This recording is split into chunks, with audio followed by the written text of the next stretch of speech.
Hello mga kainday! So for today's video mga kainday ay house tour ko kayo sa aming simpleng tahanan mga kainday, no? So napinturahan na namin ang aming munting sala. So ipapakita ko sa inyo mga kainday. Ito na mga kainday, yung pinto namin mga kainday di pa nagawa. So ito na nga siya.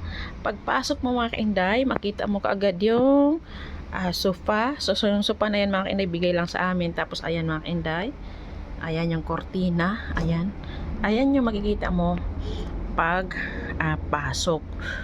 So ayan.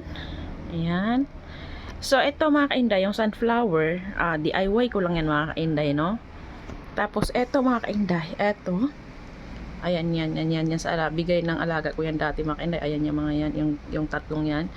Tapos ito mga kainday, ito gawa ko lang yan mga kainday. At saka ito DIY ko lang yan mga kainday para may patungan siya mga kainday. So ayan mga kainday, napinturahan na namin. Ayan na siya. Ayan, kusina yun.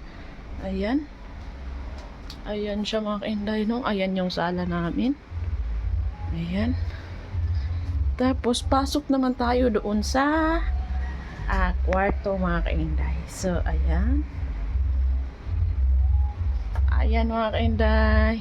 So pagpasok mo, ayan, makikita mo kagad yung kama. Ayan, maliit lang dito kwarto namin mga kainday. Ayan, tapos yung altar ko, ayan.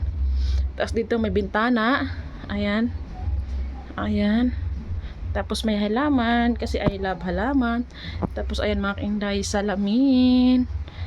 Tapos ayan mga kainday, medyo makalat dyan kasi wala kaming, hindi kasi sa cabinet mga kainday.